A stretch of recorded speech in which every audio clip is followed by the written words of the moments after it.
Magandang hapon sa inyo mga boy, no? Welcome back ulit sa ating channel. And sa video ito, update lang tayo sa kakatapos lang na laban ni Terence Bud Crawford at Saul Canelo Alvarez. Okay?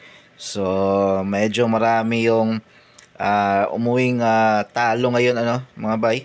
Kasi panalo si Terence Crawford kontra kay Saul Canelo Alvarez via unanimous decision. So, yung naging score ng tatlong judges is 116 to 112. Tapos, 113 to 115 yung dalawang judges. Actually, very close yung naging scorecards ng mga judges dito. Mabay, no? Pero, personally, based na nakita ko sa buong 12 rounds ng naging laban, is mukhang hindi siya etong 116 to 112 siguro yung naging tamang score para sa labang ito. Masyadong dikit yung 115 to 113 para sa akin. So, nag-dominate talaga halos ni Terence Bud Crawford itong si Saul Canelo Alvarez mga bay, no? Parang ang nangyari is naging Manny Pacquiao and Floyd Mayweather yung naging laban ni Crawford at ni Crawford at ni Canelo Alvarez. Kumbaga si Canelo naging Manny Pacquiao yung style, habang si Terence Crawford naman naging Floyd Mayweather yung naging style. Kasi maraming nakapansin na talagang ginamitan ng ring IQ ni Terence Bud Crawford itong si Saul Canelo Alvarez. Talagang tinakbuhan niya, yung mga suntok niya talagang accurate most of the time. Tumatama talaga kay Canelo yung mga power punches niya. Although na alam naman natin na mas heavy puncher si Canelo, ano, pero walang nagawa yung mga heavy punches ni Canelo kasi mostly sa binato ni Canelo nasalag talaga ni Terence Bud Crawford. Hirap din siya.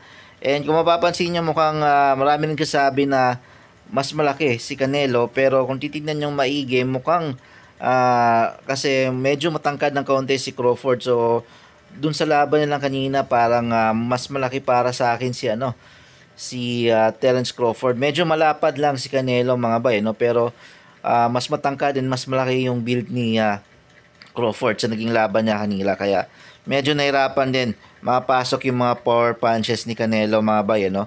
Makikita niyo puro nasasalag ni Canelo, and aside dyan sa nasasalag ni Crawford yung mga suntok ni Canelo, hirap ding makapatama si Canelo kay Crawford. Masyadong malikot and maliksi itong si Terence Crawford. Maraming ang nagdududa kung kaya bang dalhin ni Crawford yung kanyang bilis at lakas pag akyat niya ng timbang dito, kasi 2 weight divisions yung nilaktawan ni Terence Crawford mga bayan, no? And pinatanayan niya dito sa mga doubters talaga yung mga haka-haka nila regarding dito kay Crawford na hindi siya mananaig or hindi siya uubra dito kay Canelo Alvarez. So, what's next para dito kay Crawford? Tinanong siya kung posible bang huling laban niya na ba to kay Canelo. At ang sabi niya hindi pa niya sigurado.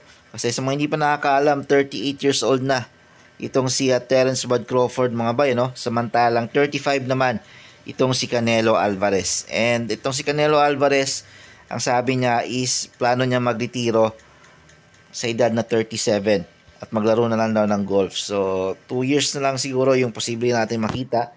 And tinanong siya kung posible bang magkaroon ng rematch sa laban na to. Ang sabi ni Canelo is willing naman daw siyang maglaban ulit kay Bud Crawford. Pero sa tingin ko kahit magkaroon ng rematch, ganun pa rin yung magiging resulta ng laban. Still a unanimous masterclass decision para kay Terence Crawford. Mahirapan talaga si Canelo sa mga ganitong klase ng boxer, eh. Katulad din ni Manny Pacquiao. Hirapan din siya sa mga boxer na katulad ni Floyd Mayweather na style. Mahalos magkasing estilo lang si Crawford at saka si Mayweather sa tingin ko. Okay. So, yun mga ba yung update natin. So, congrats kay Terence Bud Crawford.